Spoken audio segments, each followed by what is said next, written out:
What's up, everyone? Sorry, we just had a little technical difficulties. Oh my lord, Ken, look at your beard. Yeah, it's getting long. Whoa, yeah, because it usually blends in. Look at that beard. That's the first thing I noticed. Anyways, yeah, welcome, Yeah. guys. How are you, Ken? I'm doing pretty good. Good afternoon, good night, good morning to everyone around the world. I am your favorite friendly neighborhood beer bro, aka Babe Bro, aka Homer Yep. Simpson. And I am joined here by the beautiful, laid back, illustrious Marge Simpson, aka Kelsey Fearless. How are you today, Thank you, Kelsey? Ken. Oh, I am excellent. I'm cold though. Got cold here out of nowhere, but So pretty the good what otherwise. you getting that fall weather over there already? Yeah. What's it like down there? How are you? It's been raining. I mean, it's been raining like every damn day for like the past 2 months.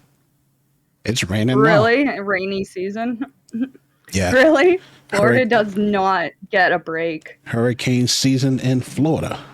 You know how that is. Oh yeah.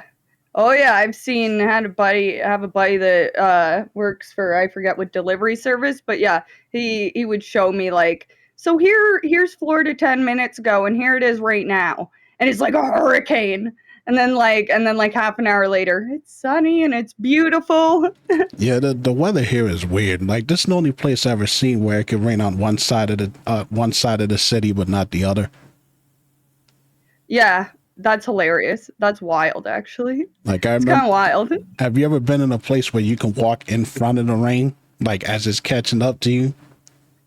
That's I've crazy, seen man. that. Yep. I've turned before and I've seen rain coming at me before, and I'm like, I feel like I'm in some movie. I gotta run it. Yeah, Florida's got that weird weather. Anyways, though, welcome to episode 12 Yes. of the Hot Takes Wow. podcast. Yes. Yes, we got a lot for y'all today, and we're going to bag on Sony, but that's a little later here. Sony's getting bullied. Yeah, Yes. these video game companies are, I think they go to these golf games and they carve the game up just to be like, hey, let's screw the folks over in this way. Right. And they'll still Right. cheer for us. But yes, Yep. Exactly. let's get into this. Y'all remember when I was talking about a couple episodes ago about the video game actor strike? Yeah. And all that demands, with them using AI and everything like that. They did get a small win. Yep. I mean, they did get a small win if you're in California. The SAG-AFTRA bureaucracy of video game performers, they celebrated a bill that was passed, the California AI bill regulating the use of digital replicas. So basically what they're doing is the California Senate passed a bill, Assembly Bill 2602, a measure that would forbid employers from using AI-generated digital replicas of human performers under certain circumstances. So it doesn't eliminate it altogether, Yeah. but at But least, still, that's a start. yeah, it's a start. That's a start. It was passed. So. It says if the bill is signed into law, employers would not be allowed to use an AI version of the performer's voice or likeness if such usage replaces the work that of the performer, which means they can't use AI to replace what you already did, like in the game and stuff like that. Yeah, exactly. They can't push you out. That's good though. Like, yeah, it's just California, but like that's good. It's because that's the problem with law. It takes so long to catch up with technology, right? Law takes so long. So like that's pretty good. That's pretty good. That's pretty good. But yeah, voice actors get screwed over like all the time. Like all the time. They get paid trash, like they almost never get residuals or royalties from it, because that's what happened to Silent Hill 3, or not Silent, or that happened with the HD remake, because the voice actors, Konami wouldn't re-sign for them, and that's why we got the shitty voice acting. And then I think for 3 it was even more difficult, because I think the actor for Douglas, I think he died either a little bit before Silent Hill 3 was released. I think he died like really close to the release of Silent Hill 3 or after it. So like even still then, like, you know, that could you imagine that Konami doing a remake though and using like Douglas's voice actor as AI? No, that would be so awful. Yeah, it would. I mean, that would be like doing Resident Evil 2, knowing that the original Leon, he passed. So it's like, yeah. you know, but it's a huge win for these guys. I mean, it's not everything that they wanted, because even though they're passing this bill, it doesn't say anything about them getting like kickback anytime that these companies use AI voices. So it's a step in the right direction. Hopefully this will have the snowball effect into something better. Sorry, I hit my mic. My bad. It's okay. No, I know exactly what you're talking about. Yeah, exactly, right? Like it's a step in the right direction, and you know, like the very least when this comes up, people can refer to this case. Yeah, right? But I just like the implications of it, like I just said, like you can use a dead voice actor's voice. Yeah, and that's, to me, I think that that's disrespectful, you know, like it reminds me of disrespectful. It reminds me of the hologram performers that they do like on stage and stuff. I'm like, you know, let Tupac let these people rest in peace, man. Like I remember Prince before he died, he said that when he's gone, he's gone. Like, don't bring me back. Yeah, don't be doing all this stuff. Like, just, and sometimes you could just ruin people, you know, in death with that stuff. You know what I mean? Yeah. And exactly. I just hope, because when it comes to acting, like when it comes to video game actors and anime actors, cartoon actors, they get treated the absolute dirt worst. Like like I remember, like I'm a huge anime fan, so I talk to, you know, I not talk to, but I listen to a lot of interviews, Sean Shemo, Son Goku, and Dragon Ball, you know, and you know, guys like that, and what's the name, John Young Bosch, who played, you know, the second Black Power Ranger, and then went on to be a voice actor for so many things. They said that. Oh, that's cool. Yeah, he went on to be a voice actor for Vash the Stampede and Trigun. Because. Oh, really? Yeah. I didn't know that. Yeah, Vash the Stampede. I didn't know that. He's Ichigo Kurosaki in Bleach. He's I mean, he played in a lot of stuff. Like if you go back to what's that movie? I forgot what it was called. It'll pop up, but he's played in so many things. I can't believe I didn't make that connection. I am just amazed I never made that connection. Yeah, he's in so many things I can't even count, to be honest. But you know, my whole point bringing it back around is that they were saying like how little these guys were getting paid. They had to keep second jobs, and you know, with that type of stuff, if you're not in the episode, you don't get paid. So it's like, you know, hopefully it's better now. I don't know how it is in Japan, but you would think, you know, a lady like Masako. Japan's awful. A lady like Masako. I actually was reading that. Sorry. Well, you would think a lady like Masako Nozawa, you would think that she gets paid pretty well, because she's been playing Son Goku since day one, since 1986, the very first episode of Dragon Ball. So I hope that they take good care of her, you know. Yeah.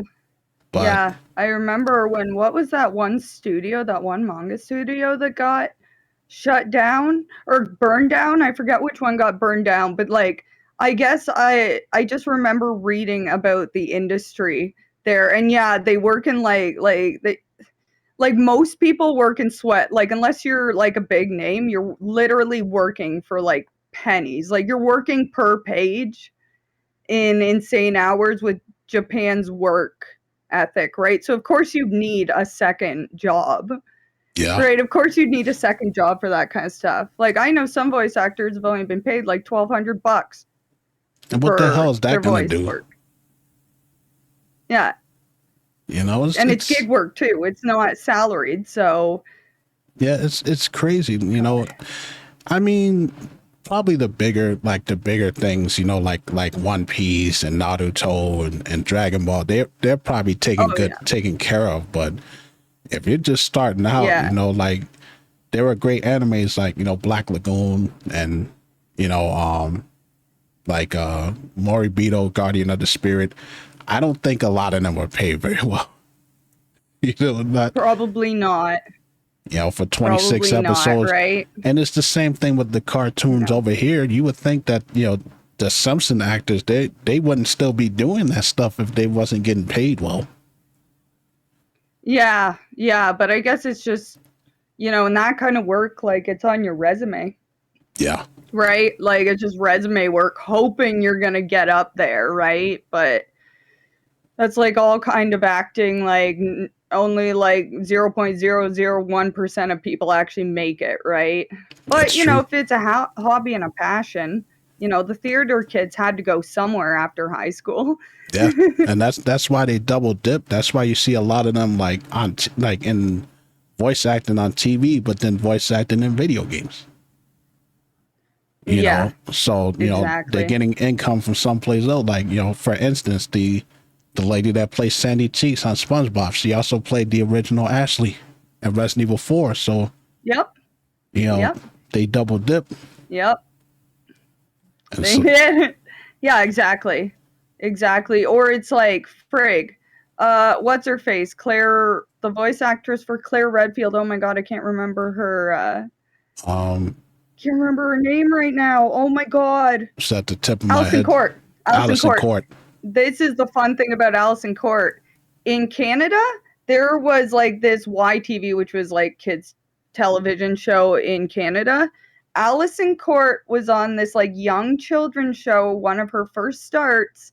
She played Lunette the clown, and she had a little doll named Molly, and it was like it was for like kids who were like 5 and under, right? And she dressed up as a clown, and that's what's like. And so I heard that, and then it's kind of the same thing as the talking about the Power Ranger. Like, I remember when I started playing Resident Evil, I'm like, is that Lunette? Right? So, and I think that would have been around the same time. She would have taken those voice acting jobs around the same time she was also doing the Big Comfy Couch. Isn't that wild? Yeah, I mean, it's funny how Yeah, definitely. Power Rangers become like voice actors for, like, for instance, the Pink in Space Ranger, Cassie. Like, she played Yeah. Jill in the Resident Evil remake, Resident Evil 5. Really? Yeah. Yeah, she was Huh. Jill. See, I don't Patricia Jolie. know all this. Yeah, that's amazing. You can tell That's crazy. you can tell I'm a nerd, can't you? Nobody else cares about this Yeah, stuff. well, it's fine. I do, actually, so everyone here does, so that's why we're here, Ken. Yeah, but I hope that this bill passes for everywhere. Like, that's just one state. Like, how are they going to get this in every state here and the countries that they work in? That's going to be a task.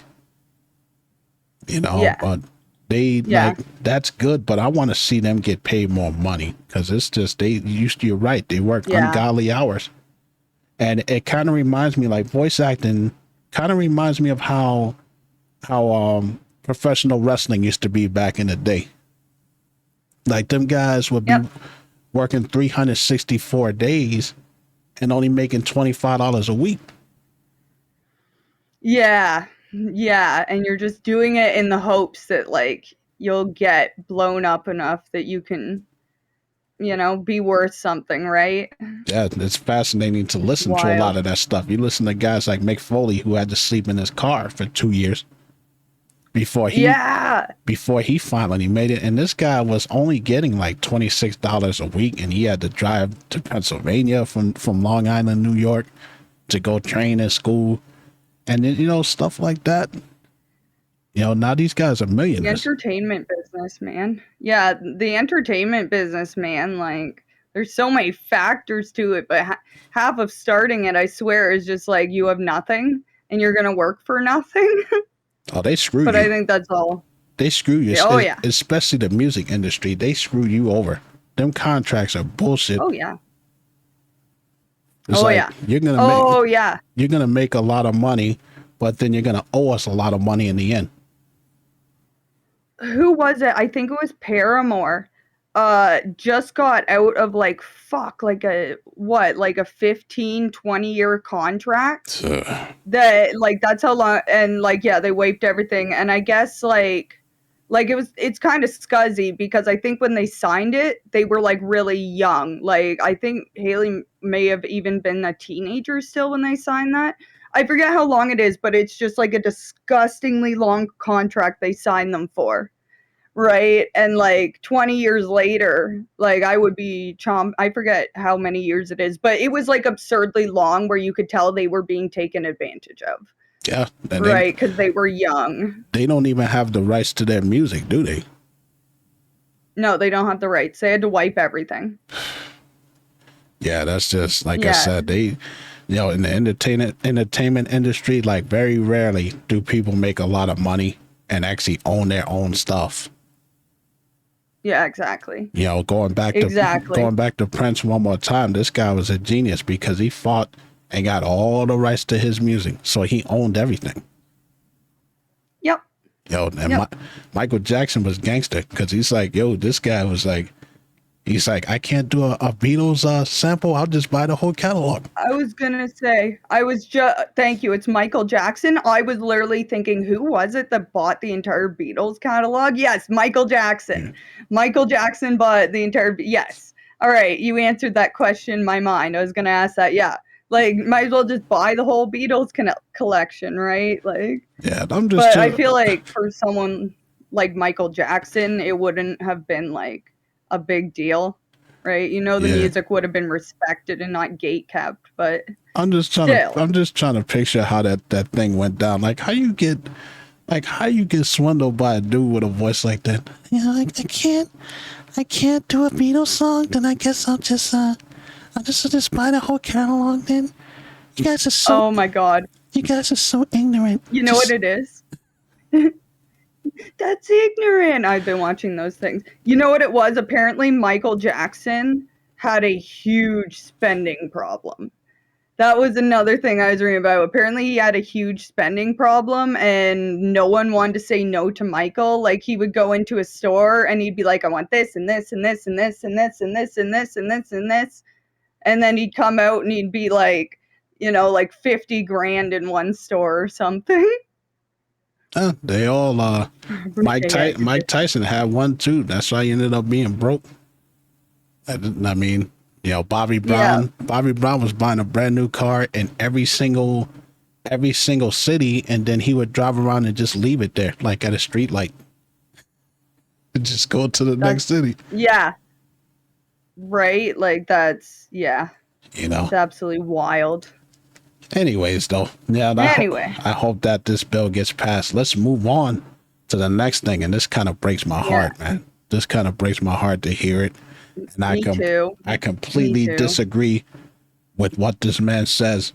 But Shinji Mikami, y'all have heard that name before. The guy that was the creator of Resident Evil 4, who created the Evil Within games and Dino Crisis. Yep. I talked about remakes, and I'm like I said, I'm not really on the bandwagon for that, but I advocated for a Dino Crisis remake or a new Dino Crisis game. Shinji Mikami says, and I quote, that there's no room for a new Dino Crisis game because of Monster Hunter. I mean, how are those two games even completely related? They both got dinosaurs in it. Oh, dinosaurs. I mean, I was going to say dinosaurs. But that's pretty much it. That's it. That's literally it. That's just like for me to say, oh, we're similar because we both got red blood. We don't look alike. We don't talk. We're nothing like each other. And I'm like, when he said that, my heart dropped. My heart dropped when he said that. So that means that he has no intention. Now that doesn't mean that Capcom can't say, hey, we're going to do it anyways. But the fact that he thinks that the guy who created the game thinks that, like, that just made my heart drop. This is his words. Yeah. He was speaking to Eurogamer at Gamescom, and Mikami said that he was surprised at the fans' reaction to Dino Crisis, but it seems like the popularity of Monster Hunter has put him off continuing the series. This is his words. You know, he said that because of the popularity of Monster Hunter, that there's no room for Dino Crisis, and I'm like, yo, number one, Monster Hunter is a game about, you know, collecting armor and stuff like that, slaying monsters and stuff. Dino Crisis is a survival horror game where you're getting killed by dinosaurs. It's Resident Evil with dinosaurs. I was gonna say, and like it's futuristic and like, you know, it's very tech oriented, whereas you know, like that's so weird. Yeah, we really do. Turning nostalgia in chat says turning dragons into hat simulator. Yeah, it's just like that pisses me off. Like, cause there's no reason. Holy crap, it's bright. There's no reason for like how are they comparable? How are they comparable? Oh, again, dinosaurs, but like man, would you personally like if I had the idea of dinosaurs and then I already had Monster Hunter going and someone's like, "What about Dino Crisis?" I'd be looking at Monster Hunter and being like, I have a lot already I could use, but Dino Crisis, the first one absolutely needs a remake so bad. Like it's actually it's a great game, but the way that it handles mechanically and the lack of like the biggest one for me is there's not a lot of variety in the dinosaurs. That's why like it's a perfect game to remake. It needs a remake. That's all I'm saying. It's like Resident Evil, you know, Resident Evil, the first Resident Evil. And then we had the Dino Crisis 2, which was more like the arcade shooter, which was a lot of fun to play. Dino Crisis 3, we won't talk about it. But it's like the fact that he's surprised about that, I'm like, come on, man, that can't be the first time you heard people ask. After seeing That's what I'm saying. You know, after seeing How are you surprised? The Resident Evil 1 remake, the Resident Evil 2 remake, 3, even though it sucks, but you know, they had a remake of that. You know, it can't be the first time that he's heard, hey, let's do a Dino Crisis in that style. And it's like he's entitled to his opinion, but to compare two games that have nothing to do with each other. Two different concepts. Exactly.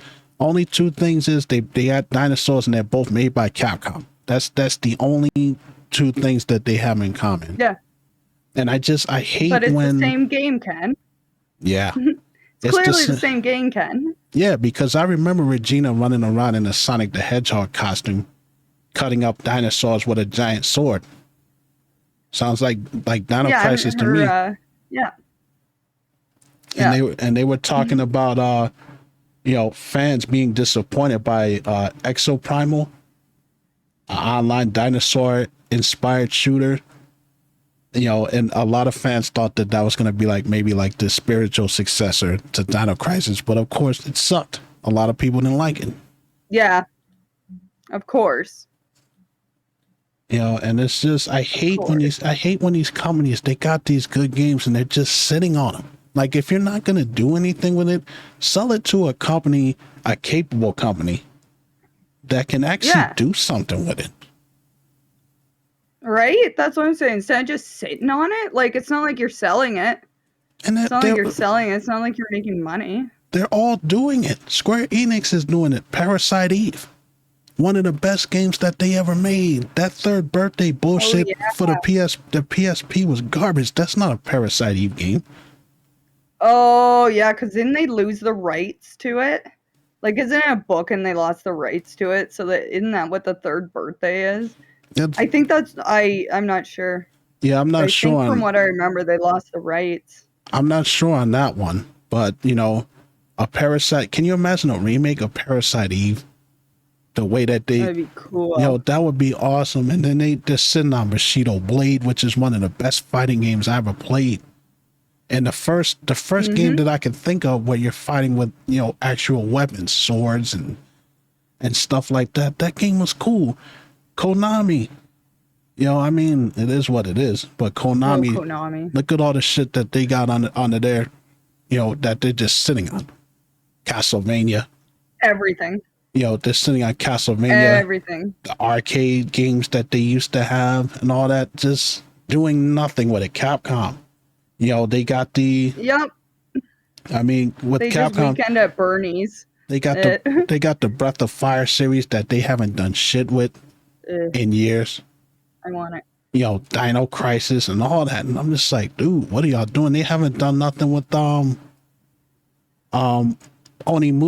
They did like a like a remastered thing, but I mean, I want a new Onimusha game.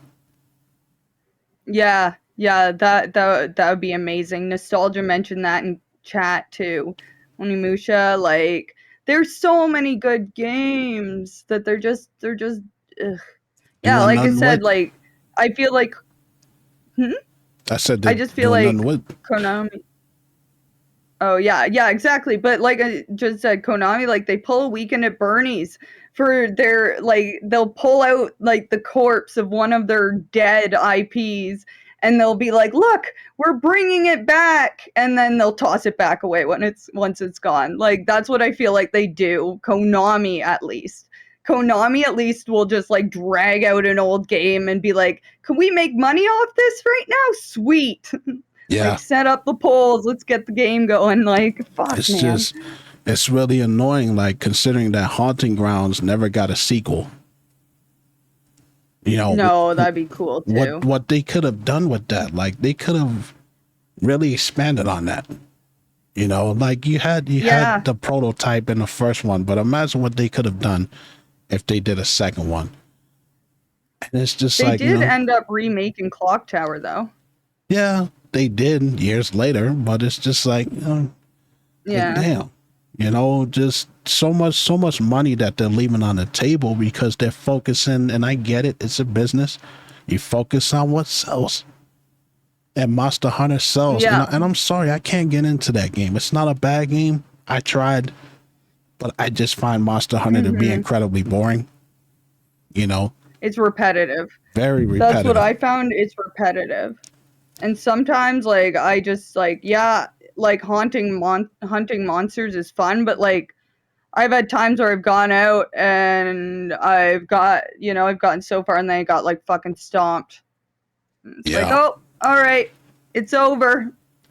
And it's like another game with Capcom that they're sitting on one of the greatest beat 'em ups of all time. Like, when was the last time we got a final fight? Like, we got a Streets of Rage 4, which is a damn good game. I'm glad that we got that, but they haven't done anything with Final Fight in years. When was the last one? I think the last one was that bullshit that they put on PS3, which was online only. Oh, okay, that's probably why. And I can't remember then. Just wasting people's time and money, and I'm like, it was good. I love Resident Evil, but damn, give it a break. Do something else. Yeah. Monster Hunter. How about a new Mega Man? A new Rockman? I would love that. Like, just give some love to the other franchises. That's all I'm asking. They don't make money. Yeah. And they don't make money with all of the DLC that they keep pushing out for these games. Right. But yeah, bringing it back, that's just disappointing that Shinji Mikami said that. So, we won't get no third Evil Within. No Dino Crisis. Even though Tango Gameworks or software, whatever you want to call it, they got bought out. The chance of an Evil Within 3 is pretty much dead. Like, the closest we'll get to that is like a spiritual successor. Yeah. We're never getting another one of those. I almost feel like, I can't say that which is fine. Yeah, I can't say that I'm disappointed by that anyways, because it's not like the third one can make the story any better. Yeah, and the second one already went so far off the formula of the first game that the third one would be a completely different game again. It would literally just be Sebastian and friends in yet another adventure. You know, Which it kind of felt like with Dead Space 3. I think that the Evil Within series probably would have benefited if they just had, just separate stories for each game that came out. Like, the first one was Sebastian. The second one could have been with a different character and a different story. Like the Silent Hill game. The only thing that they tie together is that they end up in Silent Hill, but they're all different stories. Yeah. Or weren't they doing with that?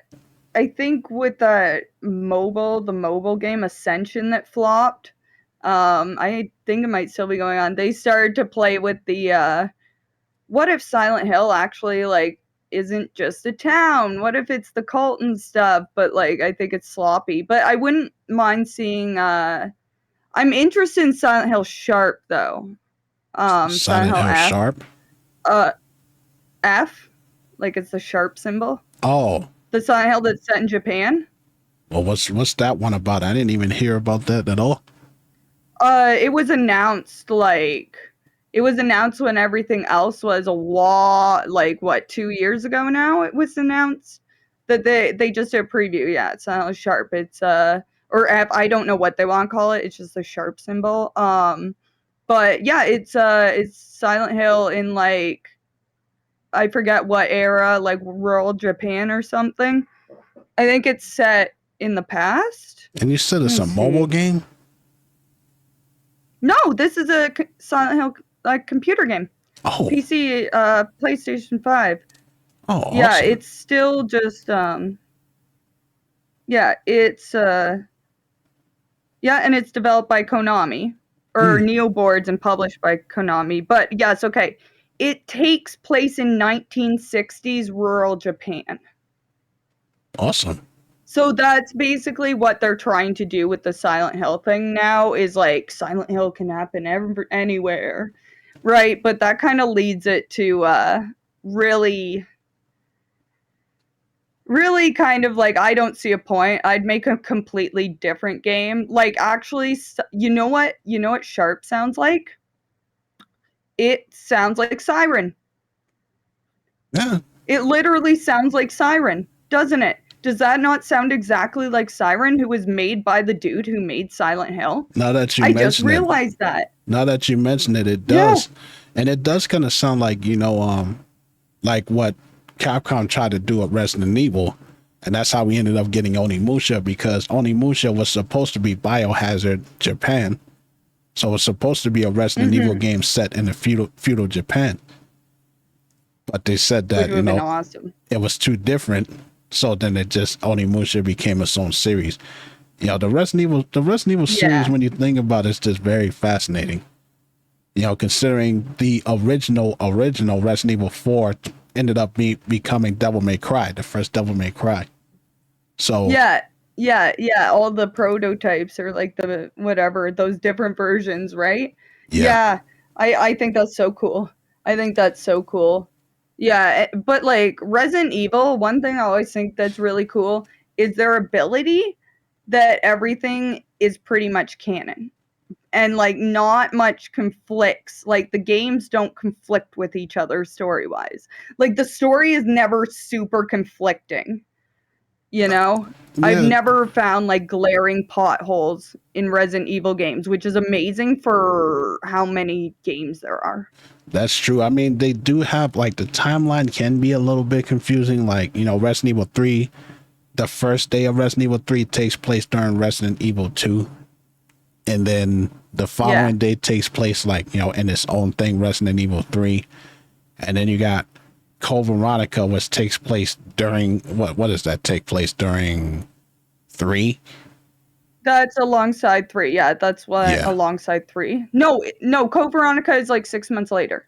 6 months Code after Veronica 3. Is 6 months later or something. Yeah. Yeah, after 3. After the destruction, yes. And you got Revelations, which takes place alongside Resident Evil 4. So like, Chris and Jill are off off doing that game while Leon is getting manipulated by Ada and being a babysitter. Yeah. You know. So yeah, I mean it's kind of crazy, but they do try to keep it from being kind of convoluted. Like it's like, okay, well they changed this. You know, so I can say that. I don't know when the side stories take place because I never really cared to look. You know, like Outbreak and all of that other stuff. But they all seem to be fine. Yeah, that is true. Like they don't seem to ever conflict, which is nice. Yes, so you can pretty much follow along because it's not like the Dragon Ball.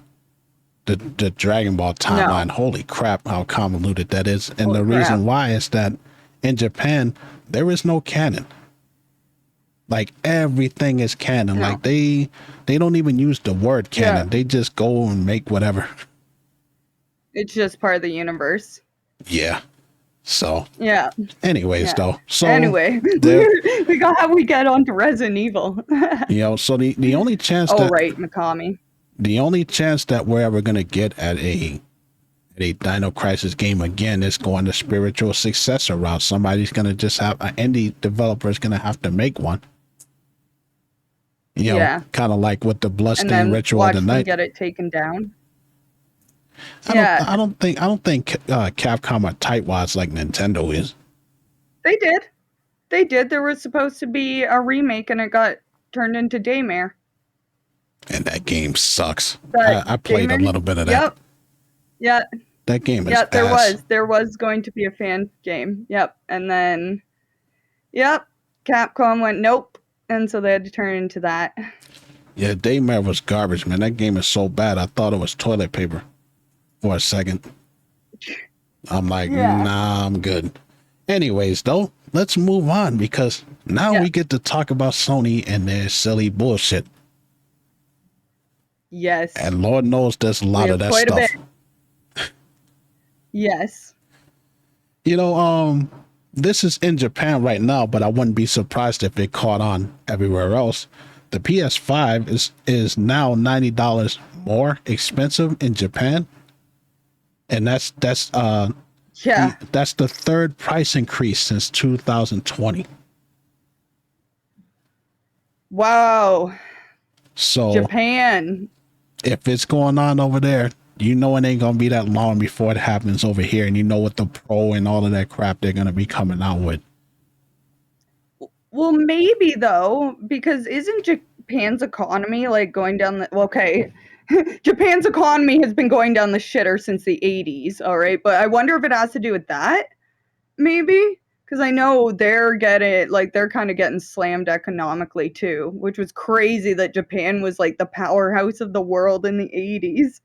Everybody, but I wonder, every economy is getting slammed. Like everyone. Oh yeah. You know, but how is making a system $90 more supposed to help? I mean, people they can barely afford the console now. I guess manufacturing costs, I would think, is probably a huge point of it. I don't know the logistics for why they're changing it, but I mean, even something like that. Yeah, they just raised it. They just raised it. It says that, you know, that both PS5 models over there were raised by 13,000 yen. And this was September 2nd. So I'm like, damn. And it's like they highlighted the price hike for Japan. He also pointed out that this will be the third time Sony raised the price for the system. Like I said, since the late 2020. It said early this month, Sony revealed that the PS5 hardware sales were down 27%, which is no surprise there. For the company. That's actually not surprising. Yeah, it's not. Actually, everyone who wants one has bought one at this point. Like, everyone who wants, and then I'm guessing that's why they want to release, here's the new one, right? Like, it's actually scummy how they do that. They wait until the sales drop, and then they're like, here's the new version. We took away 50 things, but we added one thing. Yep. And it's new, so buy it. And the thing is, it says looking ahead, new reports says that the PS5 Pro, which I kind of knew it anyways, it said coming this year, it's expected to go as high as $700. So extra $100, which is what I kind of figured what was going to happen. And I wouldn't be surprised if they do some bullshit like that, for the holiday season and stuff. Because the pro models always cost $100 more when it comes to this stuff. And all $700. I'm just sitting here. Holy crap! I could upgrade my entire rig for that. Yeah. Do you know the last time a system cost that much and they flopped was the Neo Geo? I was gonna say that would have been like more than 30 years ago. Yeah, the Neo Geo, when they came out with that system, I believe was like $700-800, and this was the 90s, man. Yep.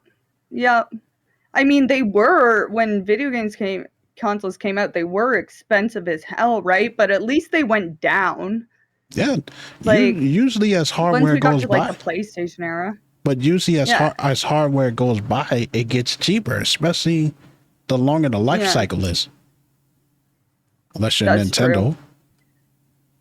Yep, or apparently Sony in Japan. Yeah, so it's only a matter of time before that's going to happen over here. And I tell you exactly how I see this going. What they're going to end up doing is they're going to phase out the older models of the PS5. They're going to start making games for the new models, forcing people to have to go buy those consoles. Yep. Well, I mean, frig. And then you have Microsoft, who, like, they're going the other way. I feel like Microsoft has completely abandoned, I wouldn't say hi to Odie in the background. I feel like Microsoft has completely abandoned. Look at the wabbit. Yeah, the Bunny King. Yeah. But yeah, I feel like, or not Sony, I feel like Microsoft has abandoned the idea of I feel like it's just abandoned the idea of making the Xbox a more powerful console. I think it's like we were saying in one of our other podcasts was that last podcast where they had the Fire Stick and the Game Pass. And episode. I think they're just trying to, I feel like because they're not like, they don't seem to be upgrading anything, and now games are like, new games aren't being able to run on the Xbox anymore. I feel like they're just pivoting towards it being a streaming thing. My educated guess with Microsoft, I mean, these guys couldn't find their way out of a paper bag, but I think what they're trying to do is they're trying to push, the streaming stuff for right now until they get an idea of what the next console is going to be like. Yeah. So I think that they're just gonna coast on it, because why? Like I said, with the PS5 Pro, there really isn't that much difference. Remember, I read down the specs of that. I read down the specs with the PS5 Pro, and I'm like, the stuff that they're giving is not worth no extra $100. No. And it's like they're gonna follow the Nintendo playbook all the way down, because remember, with the 3DS, when they came out with the new 3DS, and then you had to buy that to play the new games because they made the game specifically for the new 3DS, which looked like the old 3DS, which has like a little bit more memory. Yeah, a little bit. Yeah, I remember that. And it's like, like, I don't see how this is gonna help people, man. It's just they're making things worse. Just like I miss those days. I miss those days because Sony had it right. Like, I'm not saying a console should go 12 years like the PS2 did, but they rode that wave out, and they took their time. PS2 was such a good console. Yes, it was. PS2 was such a good console. The greatest console. Nintendo used to be like that too. Remember how when the Nintendo came out, it took them, I think the Nintendo came out in 1985 over here. The Super Nintendo didn't come out until 91. So they were working on it. They were working on it for a long time, and then the Nintendo 64 kept having delays. You know, they didn't come out with that until 97. Like they were working on it. Yeah. Yeah, they were. In the meantime, they gave us the shitty Virtual Boy, but we won't talk about that. Yep. Nope. Lest we pull up any migraines. Yeah, but all right. My whole point is like they took their time with this stuff. It just feels like now they're just throwing shit out there just to throw it out there. And it's just it's just like the cell phones. Like, I don't think we need a new iPhone every damn year. It's the same phone. It's literally the same phone with the same specs, and people keep buying this shit. Yeah, but that's capitalism for you. Got to keep the numbers going up. Yeah, that's true. I'd rather have a phone that lasts 5-6 years and then come out with a new one. That's what I'm saying. Nope. They're just going to start clogging up your every update. They're just going to slow down your system and clog it and force you. Like, that's scummy. Yeah, they're like, hey, buy this because we finally got the Type-C charger that Android has had for like the past 15 years. And people honestly think that it's worth paying $1,800 for that. No. But, you know, we're not done talking about Sony yet. No, we're not. Here's the next one we're going to talk about. In New York. New York. You know, I was born there. Classic. I was born and raised there, and then I moved here. Yeah, I was born in Nyack Hospital. I lived in Spring Valley, New York, till I was 11. Then I moved here. New York City. Spring Valley? Spring Valley, which is Rockland County, New York. I lived like right outside that for a little bit. Anyway, anyways, I've been when I was living in New York for a while. Yeah, talk about small worlds. Anyway, sorry. Yeah, anyway. New York City spending $60,000 for PlayStation games for inmates. I just find it funny. It says access to video games is being leveraged to keep prisoners from misbehaving. Should prisoners' conditions be medieval-like to deter potential criminals, and more akin to 3-star hotels to prevent inmates from developing mental health issues that could lead them back to crime upon release. They spent $59,260 purchasing 1,247 games for the PS4 and the PS5. You know, including Mortal Kombat 1, Street Fighter 6, Madden 2024, NBA 2024. Now, to me, this is bullshit. Because the reason why I have an issue with this is that we have kids out here. We have little kids, orphans, kids who never had no Christmas, never got birthday presents. These kids can't get this stuff.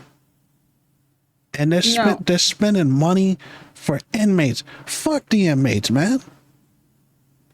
I'm like, why is it that inmates are getting treated better than veterans, people who have fought for this country, and better than children, people who are homeless and stuff? Inmates get way better treatment. I was going to say that. Homeless people, like, it's very common. Like, people who are homeless, they'll commit crimes, just go chill in jail in the winters. Like, that's very common here. At the very least, it's very common here. Like, homeless will, when it gets cold enough, they go and commit crimes just so they can go live in jail. Isn't that fucking crazy? They got internet in there. They got phones. And I'm like, meanwhile, you got kids who can't even afford to get lunch at school. And they're wasting their money on bullshit like this. This is the problem with the U.S. right now. They're spending money on frivolous shit. I can see, okay. I just like the legal system stuff. So basically, it is behavioral modification, right? Which honestly, like, that's what it is. Like, because And now that they're saying like it's all like most of them are sports games and stuff, like I can see the rehabilitative properties of it, and just like behavioral modification, because yeah, like if you are on good behavior, sure, you can go and play video games. You fuck up, well, like no. There was one thing they did. I'm sure a lot of people have probably seen what I'm talking about, where they give inmates pets. They take cats from shelters, and the prison keeps them, and uh, inmates with good behavior are given a cat to take care of, and then and then because of that, it's behavioral modification. They stop fucking around because they don't want to lose their cat. That's how it actually works. It's modifying their behavior. That's the rehabilitative side of it. It's just like rehabilitation is like really fucking hard in the prison system. But most people in like the prison system were never even taught like how to take care of something like that. I can see that's what they're going for. I understand they're trying to have it be a rehabilitative thing. But the other part of it is like, this is only for good behavior. Not all inmates are going to get this. I'm pretty sure murderers ain't going to get this. I'm pretty sure, like chomos ain't going to get this. That's the difference, right? But like, you have someone who like, stabbed someone over a bag of coke, and they come in and they've never had any sort of structure in their life or any sort of, they've just never had consequences. They never had rewards, right? And that's what they try to do to rehabilitate them. It's just like, I don't know. I It's mean, such a touchy subject. I get that, but that still doesn't explain away the fact that they're wasting money on inmates that they could give to kids, to orphans, and to veterans that are on the streets. Again, these guys went to fight for the country. They come back here and they're homeless. And they're spending money I guess that's up to the state, right? Yeah. That's why I hate New York. That's why I'll probably never go back there, because they do stupid shit like this. And I'm like, that so what? They're almost like Colorado. Yeah, pretty much. And they're spending our taxpayers' dollars for this crap. Yeah. Meanwhile, like I said, that's the thing. And it's like, meanwhile, like, you talk about rehabilitation. How about you just act right? Like, you shouldn't get rewarded for shit like this. Oh, don't act up and we won't give you access to PlayStation or Xbox. That sounds like a damn daycare center. Yeah. Oh yeah. I wonder what requirements you need for it. I wonder what requirement, because I know a lot of places. I know a lot of places in other countries, like prisons are very much rehabilitation, but that's different because, I don't know, like, yeah, it's supposed to be rehabilitation, but it's also keeping people, I don't know. I get it, and it is like quite a bit for, out of taxpayers' money, and it's incredible. I do wonder what the research is behind it, because I know a lot of other countries do that kind of rehabilitation. I just don't know if they're going off a different model. That's just all I know about how rehabilitation works. According to this story, all it says is don't misbehave and you'll get access to, that's literally what the quote says, don't misbehave and you'll get access to PlayStation and Xbox. And I'm like, okay, whatever. Like, I mean, if you're going to get used game consoles, fine. But like I said, the whole thing going back around to the kids who dream of having this stuff and who really want the stuff, their parents can't afford it, or they're orphans and stuff. Yeah. But inmates, they get free lunch, which kids in school don't. You got to pay for lunch. Get 3 hots in a cot. It's bullshit how ass backwards this is. Mm-hmm. Oh, yeah. Oh, yeah. Oh, yeah. It really is. It really is. And the thing is we've tried everything.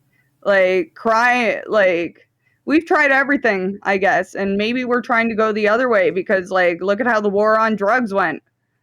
Like, look at how the war on drugs went. Didn't do fucking shit. Made it worse. Like, that's I'm just curious. I'm just curious. I'm gonna read more about that. Yeah. Because I'm gonna read more about that because it's the same thing as like in prison. Like, you can't go out onto the basketball court. You're not going to go out. You're not going to get outside time. You're not going to be able to use the TV, like all this kind of stuff. It's wild. Yeah, we'll give you an update on the next episode on this whole thing. Yeah. But wait! Because I want to look into that. Yeah. Anyway. And there's more about Sony. We got one more about them, and yes, this is gonna be fun to talk about, man. PlayStation to shut down their new game Concord 2 weeks after the launch and will refund players. Well, at least they're doing that. At least they're doing that. You know how many times a game has been shut down and they don't give you any reason as to why, and then you don't get your money back? Yeah, Sony giving refunds is crazy. Yeah, which means they really screwed up. It says PlayStation will be taking this new Firewalk developed live services game Concord offline Friday. They took it off August 23rd. I mean, not August 23rd, after the launch. Yeah, they launched it August 23rd, so they just took it down. Yeah. Yeah, I remember everyone. Oh, yeah, September 6th. Yeah, everyone was messaging me this story this week, which I thought was funny. Yeah, the team-based first-person shooter game Huzzah is reported to have drawn a historical small audience during its initial availability across the PlayStation 5 and PC. The third-party PC-based gaming data website SteamDB showing 30%. It says 30 current in-game players. 30 players. Yep. Yep. All PR managers, you know, like that's the funniest thing, you know, like most of the people, and that's like crazy too for a team base, 30 people, because they only peaked at what, 697 or something. Yes, they never even hit 700. Yeah, it said at its peak 697 concurrent players, drastically low for PlayStation's new release. Wow, that is bad. But there's, you know, it doesn't really surprise me because there's so many damn first person shooters. It's oversaturated. They all look the damn same. And they're free. All the hero shooters are free. All the other big hero shooters are free to play. Like, why would you play this? That looks like absolute trash. The heroes look disgusting. Like, the color palette is puke colors. It's just not appealing when you can go and play Overwatch 2 for free. Yeah, you can play Valorant. You can play Valorant and stuff like that. But I'm not a fan of first-person shooters anyways. But I'm just saying, like, you know, you have a field that's just very oversaturated because you got, I mean, the Call of Duties and, you know, all of this stuff. Why are they going to go play this game over games that have already been established, like Valorant and the other one that you just said? Yeah. Yeah, exactly. There's no reason. Like, there's no reason. And $40. Like, what is hero shooters haven't been cool for 10 years. That's true. Like, what is it about this game that stands out from this game? I mean, they, like I said, they all look the same to me. Like, you can put them all. Yep. You can all put all of them games in front of me. I wouldn't be able to tell what is what. No. You know, unless I know the characters, no. Yeah, Halo and all of that stuff, it all looks the same to me. Yeah. You know, and I'm not surprised that they lost so much money on that because, you know, they're trying to follow the wave instead of doing something innovative. Let's just throw out a generic shooter that nobody even knows about it. And they probably did a terrible job at promoting it too. Yeah, and I think near the end people stopped, like, I don't know if it was this one. I think it was this one. They start, like, near the end, like, all their videos and stuff just stopped getting views, like, stopped getting attention, stopped gaining any traction. Like, Man, what do you think? What do you think are gonna happen with all the used copies? Are they gonna go in with ET? They'll probably shut. They'll probably shut down the servers, and people won't even be able to play them anymore. They'll just be, They're gone. You yeah. can't play it. It's over. I Yeah, I'm just mean, wondering with the physical copies. you can always use it as a coaster. Yeah, it's true. I saw someone got like tried to order a copy, a physical copy from GameStop the moment that they heard that it was shutting down, and they got it just in time. Why the hell? That's just like me Piece of buying. history. That's just like me buying a ticket to a boat that I know is sinking. Collection, right? Like I could see value in that. Like personally, I can see from a collection standpoint the value in that. Man, Like if ain't you're a nobody game going. collector, like a game like that's such a notable game to have. That's like such a notable game to have. In my opinion, a game that came out and then it was canceled and it's like historic. The only thing that got taken off faster was what, the day before? I think the day before is the only one that beat this, right? Yeah, I actually, I yeah, think. you're right. You're right. I think they got taken down, what, a couple of days? Yeah. Like a couple of days Yeah, after exactly. release? I think so. Yeah, I think, but like, yeah, other than that, yeah, I would say, like, I would want that, honestly, just to be like, look, I had the biggest blunder in gaming history. Yeah. I mean, they took, Sony had to go and they had to release a statement on this. Concord fans, we've been listening closely to your feedback since the launch of Concord on the PS5 and the PC. We want to thank everyone who has joined the journey. That's laughable. Who's joined the journey aboard the North Star. Firewalk Studios game director Ryan Ellis wrote in a blog, he posted on PlayStation earlier, your support and the passion community. I can't even get through it. The passion community that has grown around the game has meant the world to us. What? Like 50 people? What community? Because I know damn well those 30 people were literally like those 30 people were literally just like PR managers. Like, and that's actually crazy for a team-based shooter because that's what is it? Is this one 5 versus 5 or 6 versus 6? Can't remember, but like think about that.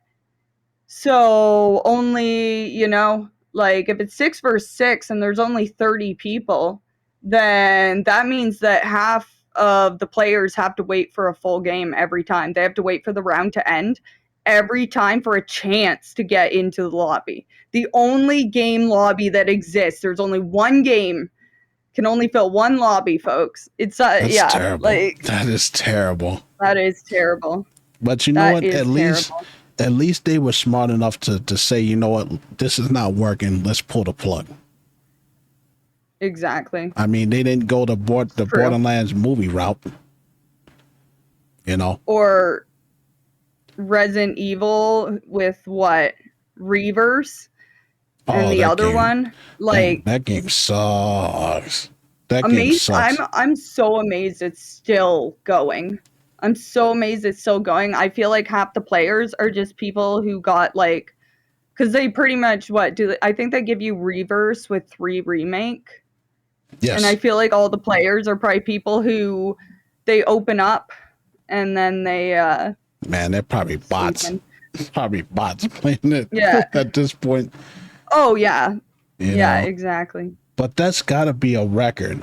Like to have a game come out August 23rd and then to shut it down September 6th. For a AAA game? Oh yeah. Holy crap. For a AAA game, oh yeah. Like at least the day before was just like a crappy scam.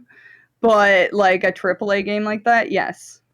But I will give them credit. They are giving people full refunds, for purchasing the game. So I don't care about no gaming history. I want my money back, fool.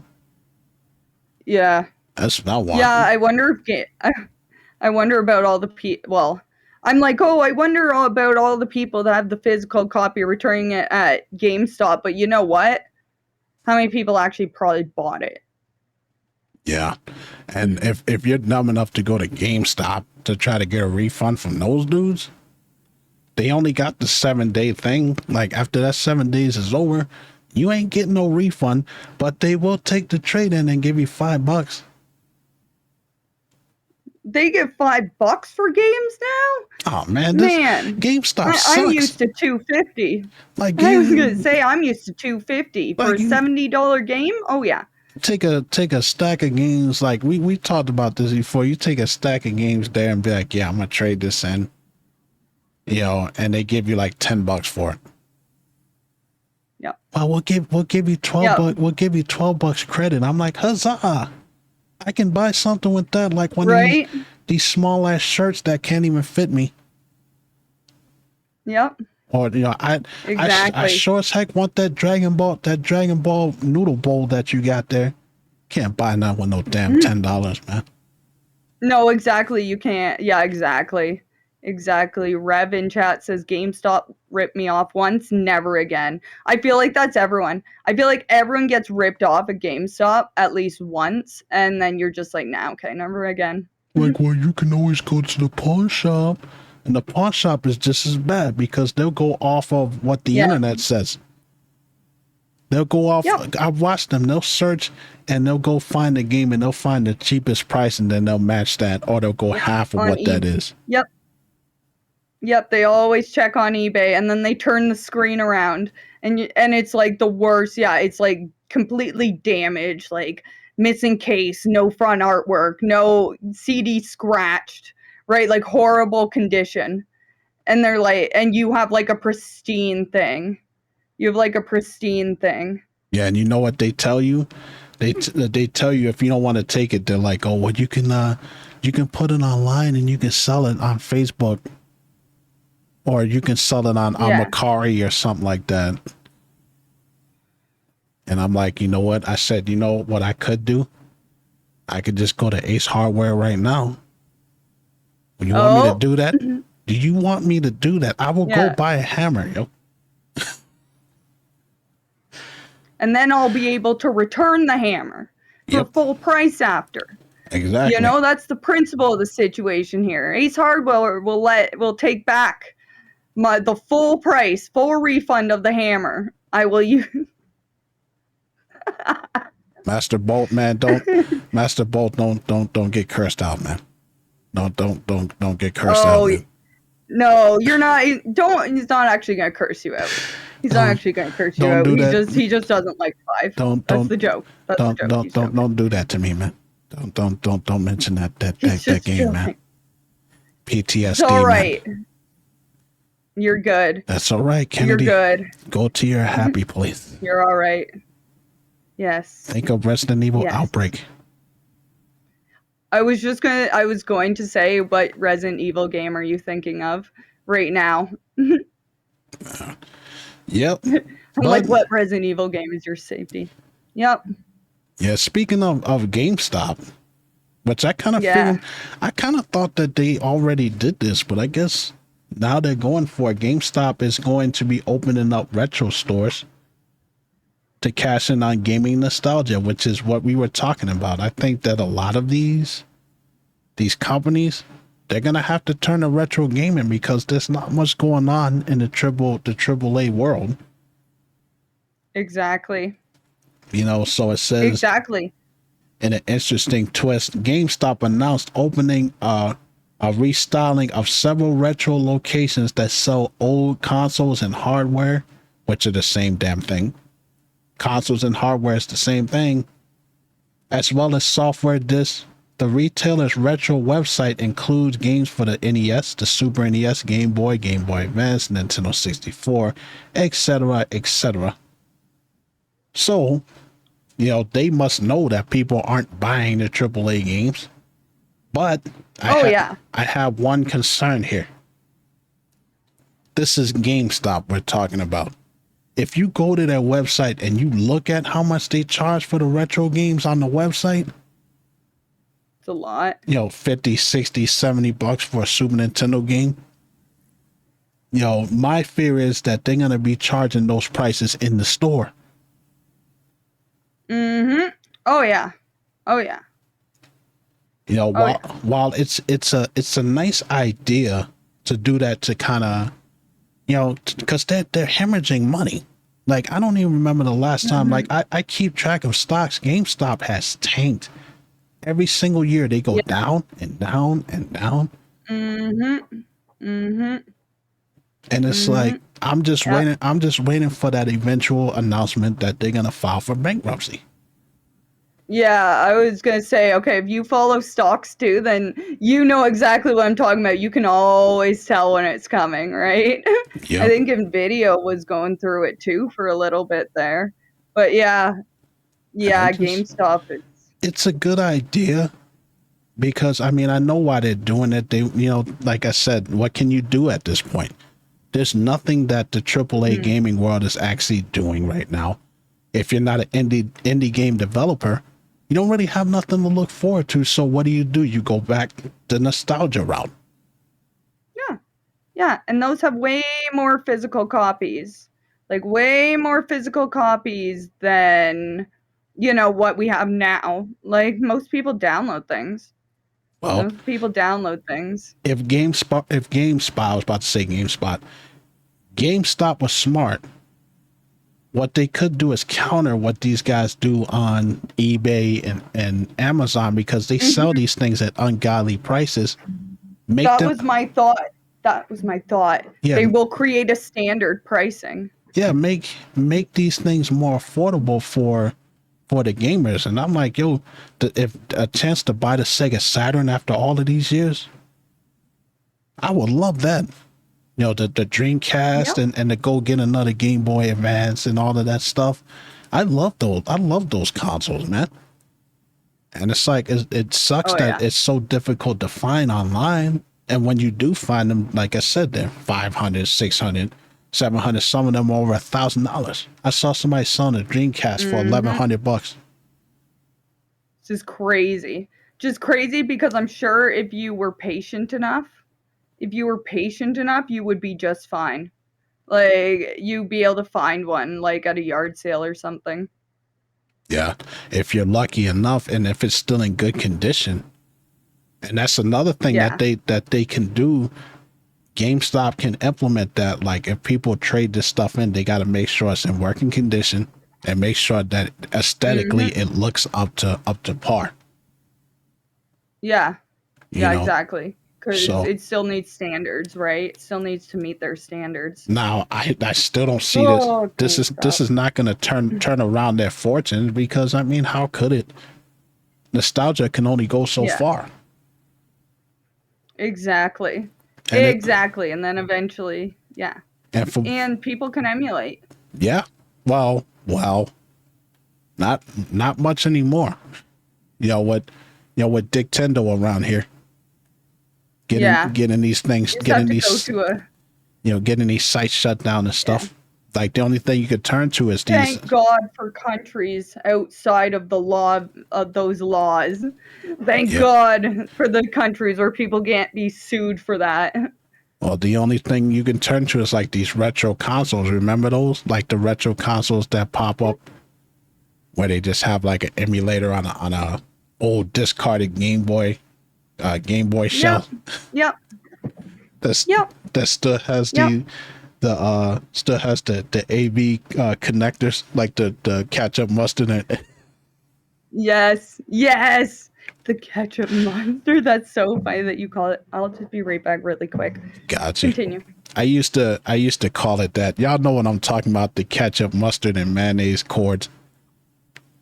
Like, you would have to plug it in into them old ass TVs, them box televisions. But yeah, I think it's a good thing on one hand. I just don't think that they're gonna make a lot of money from this. Like I said, nostalgia only goes but so long before people are like, okay, I'm bored. And for the most part, video game collectors that already have this stuff, they're not gonna be looking to get, those same consoles again. So we'll just have to see what happens. And it's only, certain locations, so it's not like they're gonna be opening that stuff everywhere. So I think that a lot of this stuff is probably just going to be an experiment. Because what else can we do? Like, I think we hit a wall as far as graphics go and what they can do in games these days. Like, ask yourself this, Chad, ask yourself, when was the last time you were blown away by a game that came out these days? Something that was innovative, something you never seen before. It's normally something that's a copy of something else. I love survival horror, but I've seen everything. Copy. There's no more originals. No, there's no more innovation. Nope. You know, and I like I like a lot of the indie style games, but a lot of them are like spiritual successors of games that I've already played before. Yeah. Oh God, if I hear another spiritual successor, it never is. There's no spirit. Well, like, I mean, you know, the only one you're trying to. Go ahead. I'm sorry. It's already been exercised. No, sorry. I'm just saying, like, it's not a spiritual successor. Like, it feels like they've taken the corpse and exorcised the ghost out of it, you know? Like, it's never like that. The only one that I could say is Bloodstained Ritual of the Night. They did that game justice. That game is amazing. If y'all ever played Castlevania Symphony of the Night, y'all will feel right at home with that game. They really did a good job, you know, paying homage to that game. Mm-hmm. You know, if we can get more stuff like that, that would be nice. If only. Yeah. But, you know. And it's like I was saying, like, everything is so oversaturated. How many zombie games do we have? How many shooters do we have? How many? I mean, the sports games, I won't even put that in the same category because it's sports. No. I mean, what can you do with an NBA game? It's basketball. So the only thing you can just update the rosters and that's it. You know, that's all you can do is just put the new players in there and that's it. Wrestling as well too.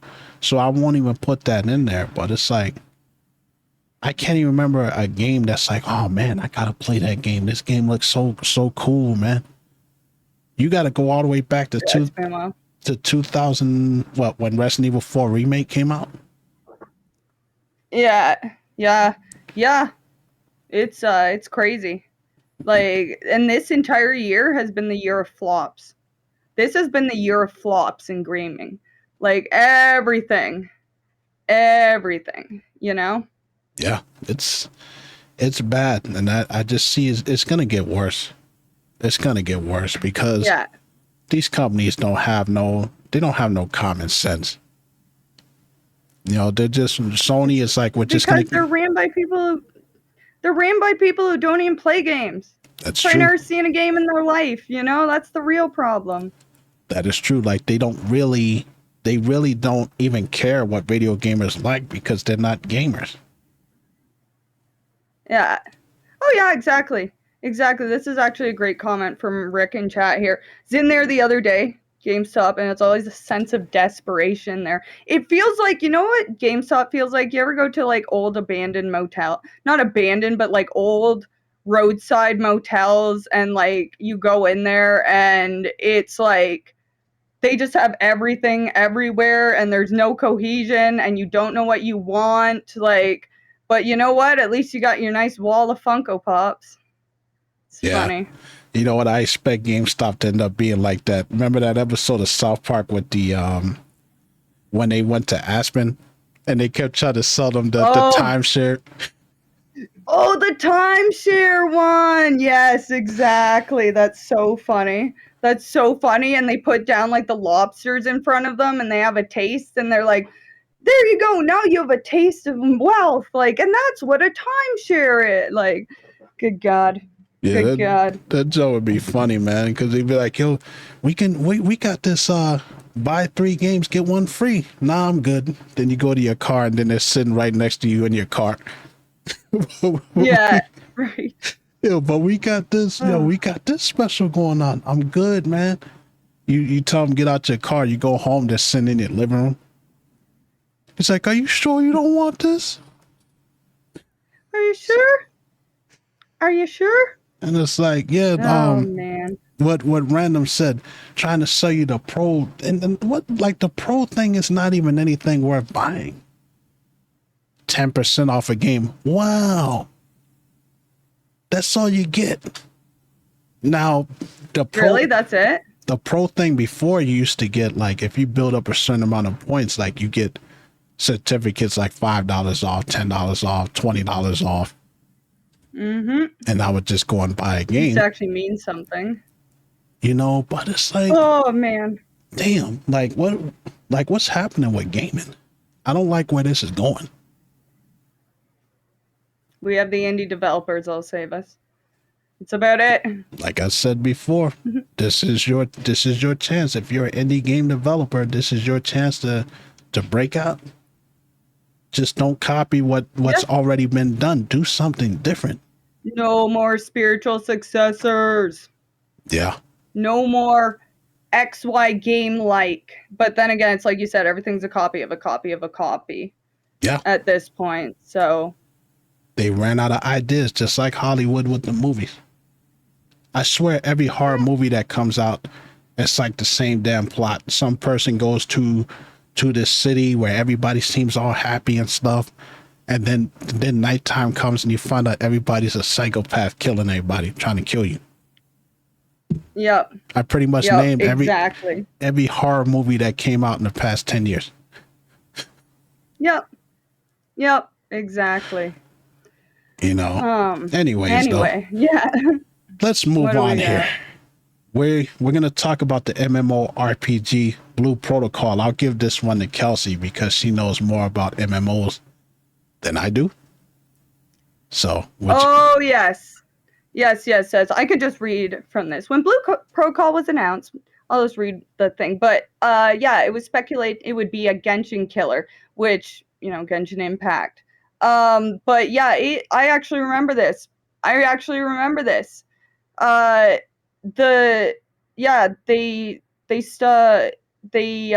think it was Japan only. Was it Japan? Yes. Yeah, I think it was Japan only. And then they just they were going to release it worldwide, and then they just were like, nah, we're not going to do that. We're not going to do that because I'm guessing, like they said, they can't provide a service for everyone. So I'm really wondering if that's like a regional difference. It's kind of like with I think we got into this too before with like microtransactions, usually in Chinese and Korean games, because usually, like, it used to be very popular, you play them in internet cafes. And so the idea was your trade-off for time was money. And that's like acceptable. Like, that's an acceptable gaming mechanic, in those areas. So I wonder if that's like one of the bigger things. Yeah. I mean, about it. It says that you can play the game until January 18th, 2025. And I did get a look at Blue Protocol on YouTube. It looks like Genshin Impact. And what did we just get finished saying? What did we just get finished saying? A copy of a copy. No more copies. Yeah. Now, I like Genshin. I like Genshin Impact, and don't y'all dare make fun of me because I'm an anime fan. No. And I like the way the style looks. But, like, come on. Like, anybody that played that game, and then Honkai Impact, what's the other one? Honkai Star Rail, they're made by the same, Genshin, they're made by the same thing. I can't tell the difference. The only difference between those games is that one is turn-based. The other one is one's Chinese. It's action RPG. So it's like Chinese. anytime that somebody says this is XYZ killer, it's gonna suck.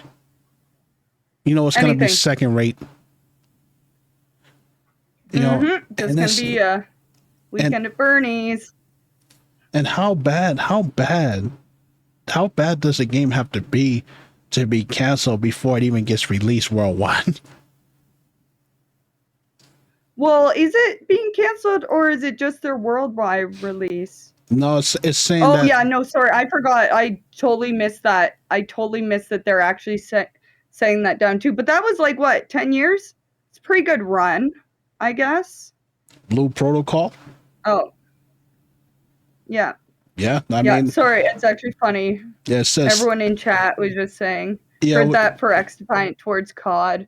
That's funny. it was supposed to be published in the Western world with a collaboration with Amazon Games and Bandai Namco. That right there already has me shuddering because Namco, Bandai Namco, with all of the bullshit DLC that they push out.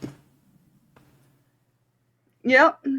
And Amazon, what is it with Amazon Games all of a sudden? Everybody want to collaborate with these guys. First Microsoft, That's what I'm saying. First Microsoft with the Amazon Fire Stick, they're trying to push the Game Pass on that. Nobody buys no Amazon Fire Stick, man. Right? You know, I see that over there and Target over there for like $10 and I still won't buy it. Right? That's what I'm saying. Frig. But it said we come to the conclusion that it will not be possible to provide service that satisfies all of you. So basically, they're blaming the fan base as to why the game is getting shut down. I think it's regional. That's actually a huge problem with World of Warcraft and Final Fantasy 14. The playstyles are completely different because Final Fantasy is 14 is made more towards Japanese audience, and the Japanese are way better at working together as a group, obviously, as opposed to the way WoW operates. And I've played both, and when I played 14 after, like, so many people would come in and they didn't understand how this game was working mechanically because they're used to like the Western setup. And then in Japan, like, they play the game completely different. Yeah. But so maybe that's it. That's my guess, is maybe they just like couldn't find a way to just make it marketable over here. Well, I remember when they were talking about in Japan how they thought, remember when, because anybody that knows, there's two different versions of Super Mario Brothers 2 for the Nintendo. Japan basically said Americans were too dumb to beat the original Super Mario Brothers 2, which ended up being what, Doki Doki Panic? Yeah, Doki Doki Panic reskinned it instead of the Lost Levels game. So it's like, you know, they have their own opinion on how us gamers are over here, and it's crazy because I like the Japanese style games. Like, what happened to the turn-based stuff? You know, yeah, fella style is too slow. Well, I mean, even like the difficulties, Resident Evil does that. The OG Resident Evil games change the difficulty depending on if it's American or Japanese. Yeah, I mean, the only difference is like the Japanese ones tend to be more censored now. Like Resident Evil 2. Yeah. Like the Resident Evil games in Japan are censored. Like, you don't even get to see a lot of the gore that we see here. Yeah. I forget what it is. Like, I think you had auto aim in the American version, or like one of the versions turned on auto aim. Yeah. Like, you get more stuff. Like, I forget who it is that they thought, but yeah, it's funny how like it's just funny how you have to change like the style of your game to fit other regions, because there's a huge difference. There really is a huge difference. But there really is. The cultural difference, the values, the way people see things, the way people process it. Like, it actually is. It's a huge thing. Region is like, the amount of changes, regional differences and things is actually amazing. When you look at regional changes for things, there's always tons. Yeah, but that's annoying because it's like, you know, whatever happened to back in the day where they would just make games and you played the ones that you like. Companies would just make the games. If you liked it, you liked it. If you didn't, don't play it. Like, why should they have to change up the formula? Like, one of my favorite gaming franchises of all time, I don't know if any of you guys heard of it, is the Fire Pro Wrestling series. The Fire Pro Wrestling series looks nothing like the WWE wrestling games. Like, it literally has been like, the same formula for every game. It's not broken. Don't fix it. Yeah. I like that type of game, so I play it. If you don't like it, don't play it. I don't think companies should be changing enough stuff to suit people's needs, because that's how we ended up with Resident Evil 5 and Resident Evil 6. Being so damn different from what Resident Evil is. Yeah. And they change stuff, and you end up with Silent Hill 4 and Homecoming and all of that stuff. Resident Evil 4? Well, Resident Evil 4, look, I'll give Resident Evil... that's how we got Resident Evil 4. Listen, I'll give it... We changed things and we got 4. Now, I'll give Resident Evil 4 a pass, because I don't blame them for trying something new. Because after destroying Raccoon City and Resident Evil 3, what the hell else were they going to do? And remember, Resident Evil 4 had 4 different ideas before we got the one that we got. We got the one where Leon was going to be in the mansion and he gets infected and he's seeing paranormal activity. Leon was going to die in that game. Then we got the version that ended up becoming the first Devil May Cry game. Then we had a third person, and then they landed on this one. So it's like, it was the shot in the arm that they needed. But then when they came to 5 and 6, they went all the way over to the other side, because at least Resident Evil 4 still has survival elements. It still has scary areas. Whereas with Resident Evil 5, it's just a Gears of War clone with Resident Evil characters. And then they never went back to the formula. They never went back after that. They tried in 7 and 8, but they never went back. They did with Revelations. Yeah, in fact, but for a mainline? That's what brought them back from the dead.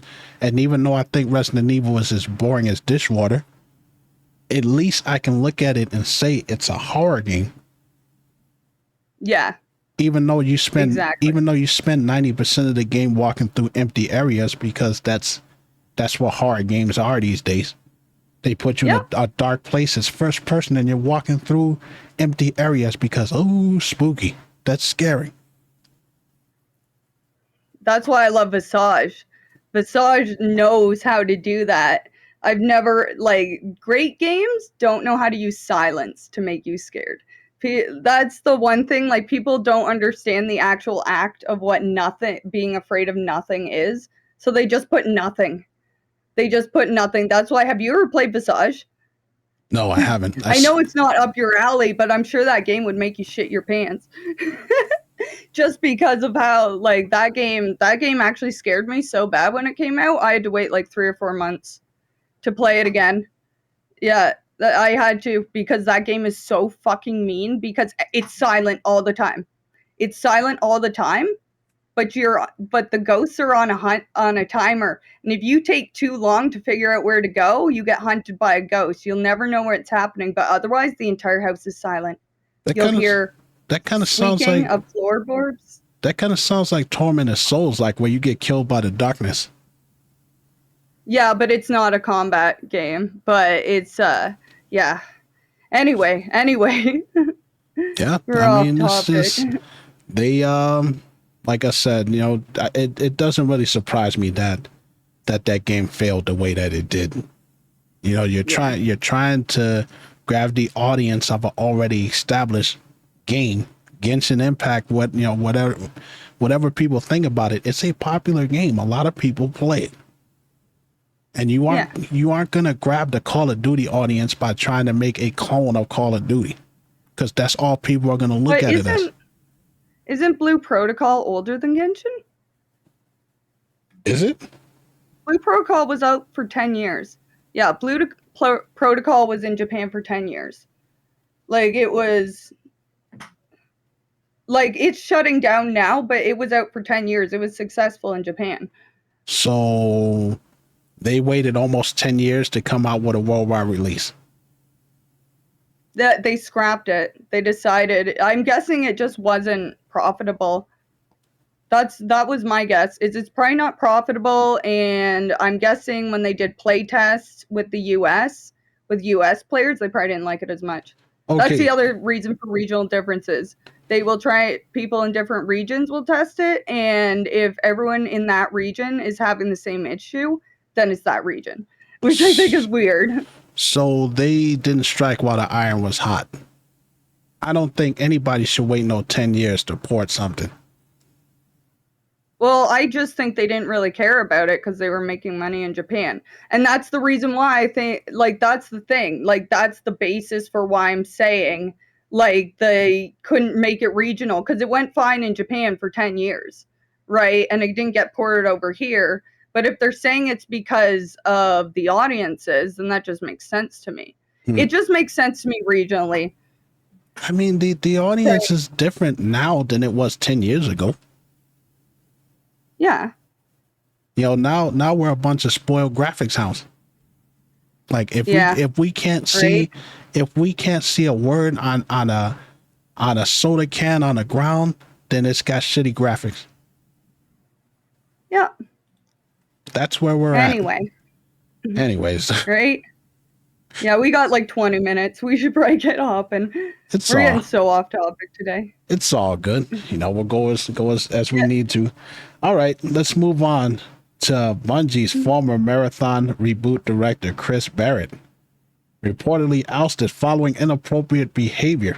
He was replaced by Joe Ziegler in March. Earlier this year, Chris Barrett, a senior figure at Bungie, who led the project in its Marathon reboot, was reportedly to leave the studios following an investigation of inappropriate behavior with a lot of the female workers that he was that was working under him. You know, speaking directly with the women who had originally filed complaints against Barrett alongside a number of employees involved in Bungie's investigation. They're saying that this guy was sending out unwanted text messages and making these women feel uncomfortable, sending flirtatious messages and requesting to hang out. Oh God. So these are just allegations, but if it comes out that that's true, that's creepy, bro. Yep. That seems par for the course, though. You know, but fuck, man, like. If only you could vet people. Like, I know this is kind of fucked because this literally is like the Minority Report. Actually, you know what? Never mind. It's the Minority Report. I was going to say that if only there was a way to vet people to know that, like, they were, you know, like they're not creepy, you know, like knowing someone's psychological self, right? But that's literally the Minority Report. So never mind. That's dystopian to know someone's brain before you hire them.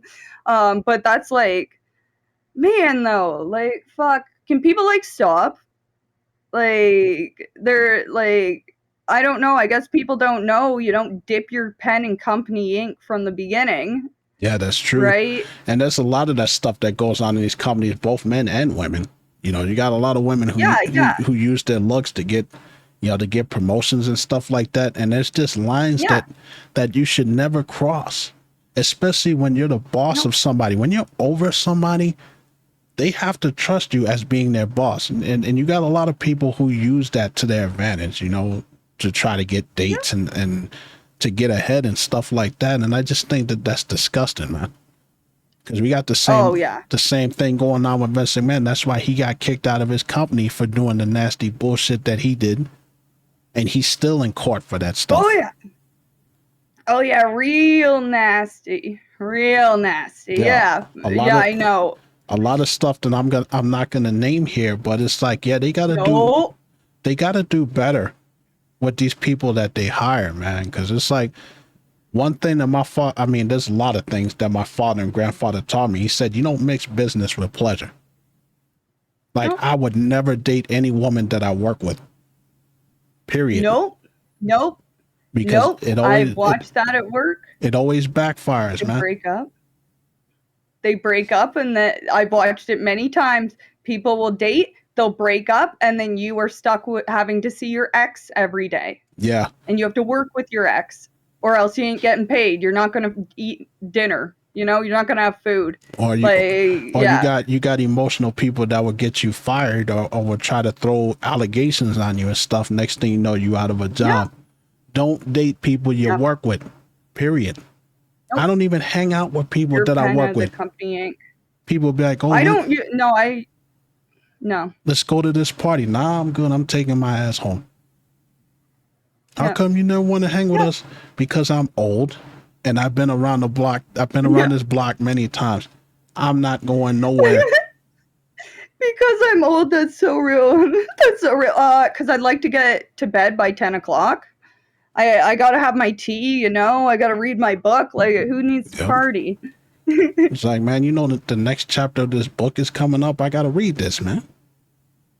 Exactly. You know, Exactly. Yeah, I just want Spike says another elder millennial. Yes, you you bet, are among your peers here. Well, you, not me, but you're young among your peers, Spike. you bet your ass. Um, You bet your yep, ass. I just want to, at night I just want to sit down with tea, sit on an, nice pillow in bed, put on a nice show, sleep by Yeah. 10. You really think that there should be a psychological, like, evaluation before they start putting people in these positions? No, because that's dystopian. But in a perfect world, yeah. But you can't. You just can't, right? Like, you're hiring people for their job. Like, obviously you'll deal with their skills and stuff, but like you just can't. Like, you just can't, right? Like, that's the problem with people, right? Like, it's for half of them, it's a power thing. They just like the power of being able to take advantage of people. Yep. That's it. That's actually usually, you know what? It is power.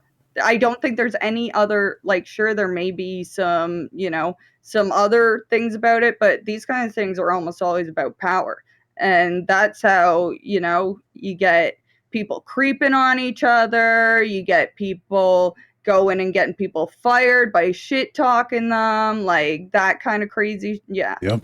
it's a I power mean, because thing. there were people that I worked alongside. I'm not going to name names, and that I'll just move on quick. Supervisors who was sleeping with people at the job, and then they get caught.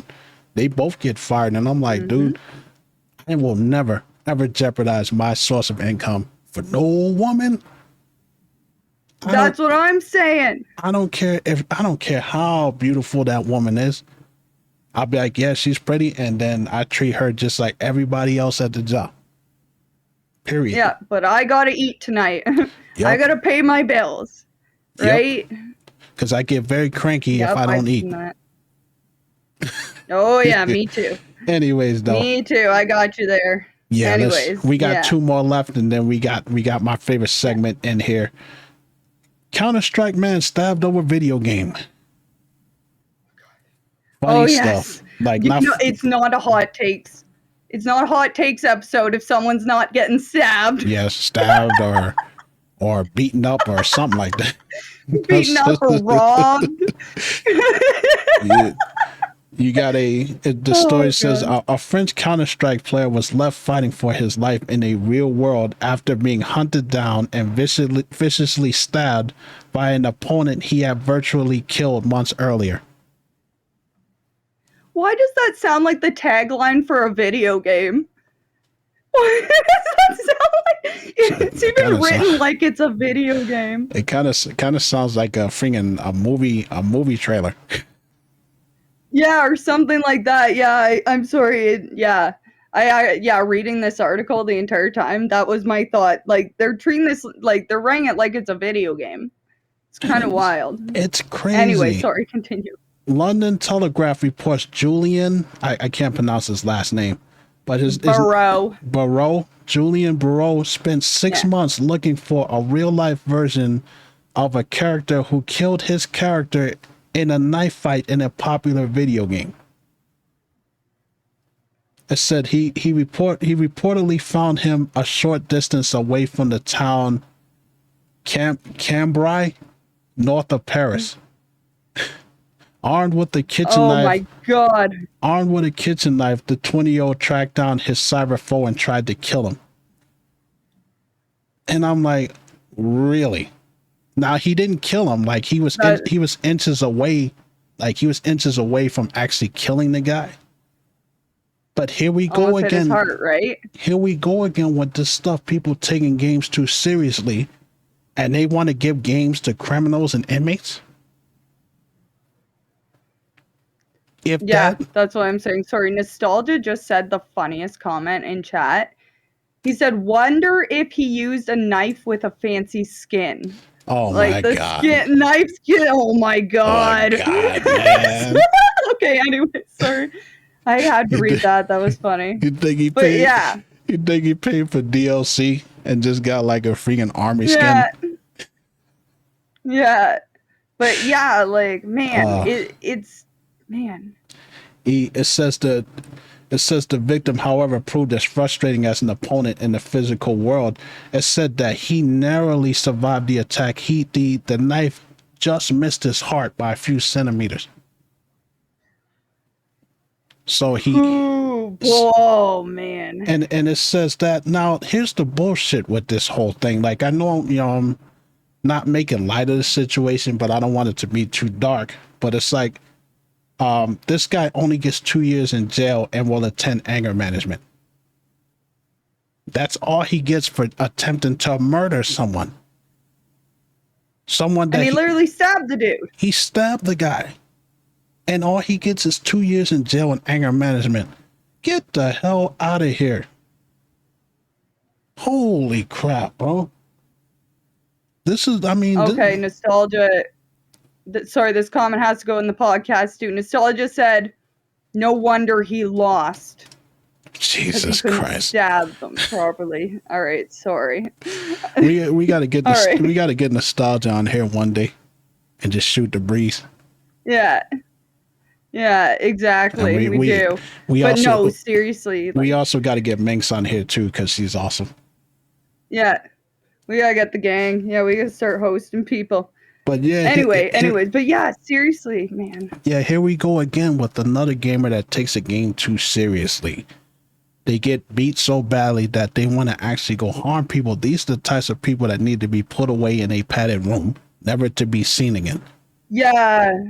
I was gonna say, like, most of these, like, there's some of them, like when that chick hijacked the dude's car and everything, like that's criminal. But like things like this are very much like, put them in a mental health unit for a while. Like to obsess for that long, like that's the key where I'm like, okay, this is a mental health crisis these people are having, because these people take the time to like hunt down these people.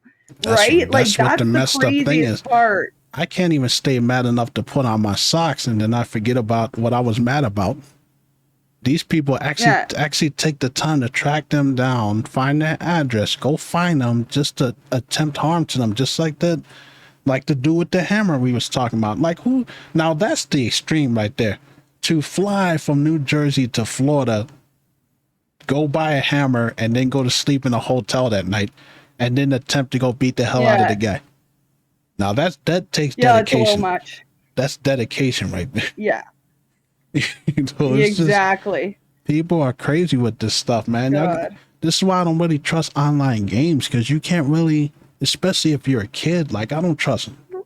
I wouldn't let my kid play online games for years, because you got predators on there trying to prey on young kids and stuff, and you never know who you playing with.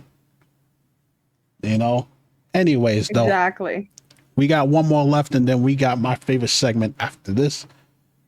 Resident Evil mobile ports now require internet connection to play. So if you're playing Resident Evil on the mobile phone, you have to have the internet in order to load the game and to play it. Resident Evil 8, 7, and whatever ports they're going to come out with after that, because they want your data, folks. Yeah, I was just about to say, we need to make a little bit more money off this, right? Like, how else could, you know what I mean? That's exactly what it is. They just want your data collection, right? And that's got to be like motivated by money, because they would have had that at the very start if they just wanted it. Like they obviously, you know what I mean? Like they could have already had data collection. Like they probably do. But Yep. like for always online, yeah, they're selling your data now. Yeah, the funny thing is, it's like, as spotted in a Reddit post, the latest updates, which means the game wasn't like that when it first came out. They updated it. That now it requires you to have internet, the internet connection for Resident Evil 4, Resident Evil 7, and the Resident Evil Village, stating that due to changes to the startup process, an internet connection is now required to start this app. Many games on Changes mobile. the startup process. Yeah, that's what it says for right now. I know exactly what they're talking about, right? Yeah, and you have many mobile games. Track you on startup. Many mobile games on other platforms often require internet connection to play. It should be noted, however, that these are single-player games, premium titles that cost $40 to access the full base game. There was no previous, so they didn't even have, require internet connection, and that's true. They are single-player games. Why do you need the internet? Genshin Impact, I can understand because it's a multiplayer game. It's an MMORPG, so you need internet to play that. But Resident Evil? And the gacha part of it, right, too. Like, that obviously needs to connect to a server and stuff. Like, that makes sense. It doesn't make any sense to me because, I mean, Resident Evil 7 have been downloaded 83,000 times, which means somebody bought 83,000 copies of that game on mobile. But you know what? One guy. Yeah, probably, because ain't no. I refuse to believe that 83,000 people bought that game, especially after people already played it on console. Why the hell are they gonna play that on mobile when you could just go get a Steam Deck? Right. Mobile. That's what I'm saying. And it's just another way for Capcom to screw us over, folks. That's all it is. It's like, what can we do this time that's gonna piss off the gamers? Exactly. So if you're on, if you're one of those 5 people that are on, playing Resident Evil on mobile games, you're screwed. But yes. Yep. Now, folks, time for my favorite segment. We're going to Kelsey's Corner, y'all. Kelsey's Corner. Oh boy. I love the voice changers. Yes. Welcome to Kelsey's Corner, where I rant about shit that bothers me. Pardon my English. And this is what's bothering me lately, and I've definitely gone on about this on my stream. All right? I don't like Discord. I do not like Discord. Okay? And the more that I require researching certain things, because like I'm working on that project and doing Silent Hill mods and stuff, but the amount of times that I am Googling for things and I can't find it, and I ask someone and they're like, oh, it's on this Discord. And I'm like, are you kidding me? Are you kidding me? Like, yet another Discord where information that I should be able to Google and get, like, should be readily available. I have to go to this Discord and this Discord, and then I have to scroll back like 90, like keyword search, and like, it's just like, I miss forums, all right? It's like trying to figure out this Silent Hill shit. Like, there's like 50 different Discords, and I'm sorry, but like, when I was a kid, we only used the one almighty Silent Hill forum. There was one forum for Silent Hill. Okay? And the glorious thing about that is you can go to that forum. It's still up. Like, you can still go to that forum, but I can scroll back and I can find topics that were started 10 years ago that are still getting replied to. So I have all the information. I can go to the very start of a thread on a forum, and here's the first post from 2014, but then I can read everything that has been added upon it, which dropped my phone, up until 2024, right? It's archived, it's readily available information.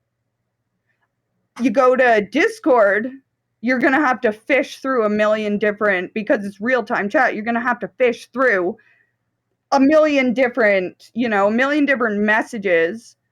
And it's just and it's the same thing. Like, I guess the closest replacement we have is Reddit, but Reddit isn't a forum. Reddit is still social media. Reddit is just a comment section. Reddit is just like social media, except they got rid of everything. Like, I always fight people who say that Reddit isn't social media. Reddit is literally just the comment section taken from, that's all it is. All right. And even there, it's still the same shit. Like, someone will post something and, you know, the topic will be there for like 2 days, easy to find. And then, like, good fucking luck if you can find the topic again. And it's just, I miss forums so much. And it's made me trying to do things like so much more difficult, because it's frustrating me every single time. Like, oh, I checked the Discord, or oh, it's in this Discord, or it's in this. And I'm just like, yeah, I don't even care. Like, there's so many things, like, there's so many times I've even said this, like, all my like the mods I make and like the things we work on, like in our project, like, fuck no, it ain't going on Discord. Like, that shit ain't going on Discord. Like, are you kidding me? Like, nah. You'd have to strap me above fucking bamboo and let it grow through me before I'd post shit on Discord, you know? That's like the crazy. That's like the absolute crazy. Thanks, username. That's actually so kind. Thank you. But yeah, seriously, like, that's just what pisses me off. You know? But we always have GitHub. So when they take something that works and change it to where it doesn't work anymore, folks, you end up with disaster.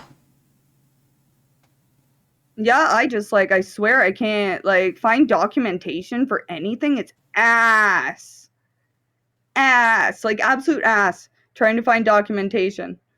And I just hate that. Like, yeah, like, you can, but yeah, I only just GitHub, barely Google.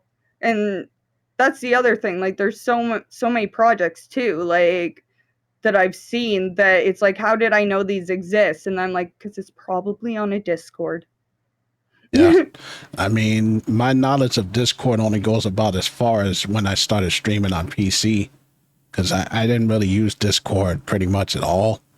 Like, I had, my daughter Lori was the one that kind of pushed me into getting one. Like, what I need Discord for? Like, so did Stream pushed me. And I'm like, man, but so I have that, and I'm a little more active on it now. But Discord kind of feels like a chat. Think like a chat, It is a chat room. It's a chat room. Like, that's all it is. It's just a chat room. Yeah. Like, and I don't like chat rooms. And this is the same thing as people who fight me that Reddit isn't social media. People fight me that Discord isn't a giant chat room.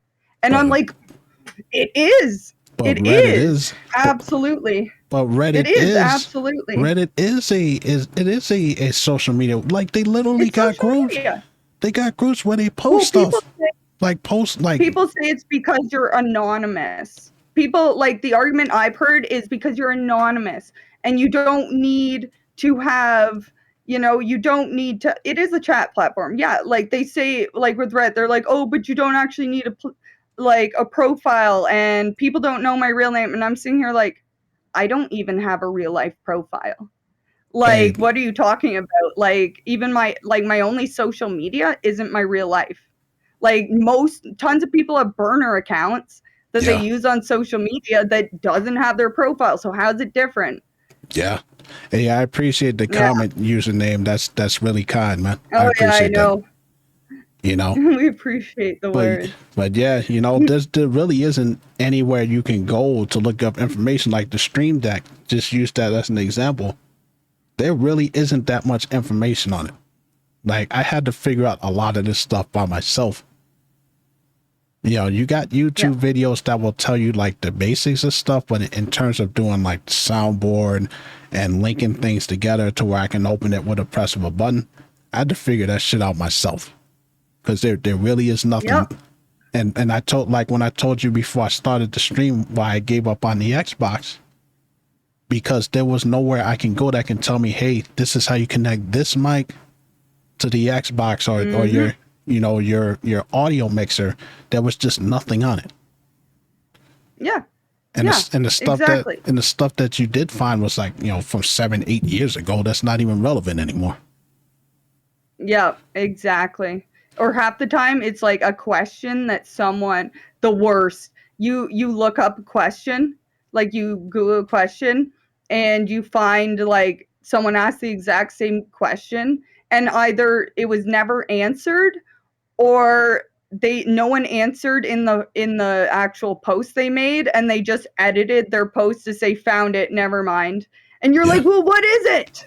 Or when Like, what is it? or when you find it and then the post has been deleted.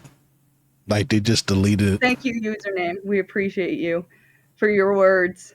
Spread it around. We appreciate you. Anyhow, Hey, sorry. much appreciated, brother. Thank you. Thank you very much. You know, but yes, that is it. Like we got to the end of Yep. episode 12 and I hope you guys enjoyed yourselves today because we always enjoy being entertaining for you guys. We will be back in 2 weeks for episode 13 of the Hot Takes podcast. 13. And we'll have another big show for 13. you guys. I don't know. Like I was gonna stream again. I might throw on some Dead by Daylight. Yeah. And play for like 2 hours just to give you guys something a little extra. I'm trying to get more into. Let me throw people. No, real quick before you do that. Trying to do something a little different here. I think Kelsey froze on me.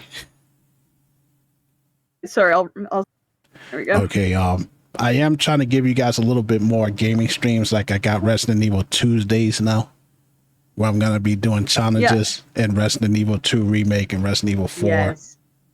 And that's every Tuesday when I come home. That's like, 4 or 5 in the evening. So Perfect. I'm gonna jump on Dead by Daylight. Thank you to everyone that showed up, Kelsey. It is always a pleasure. Yep. Always fun. Thank you very much, Ken. And I appreciate you very much. Let me change up everything here, but I will have everything pushed out to the feed within the next couple of hours so you guys can listen audio only. You guys have a great day. Yes. Take care. Take care.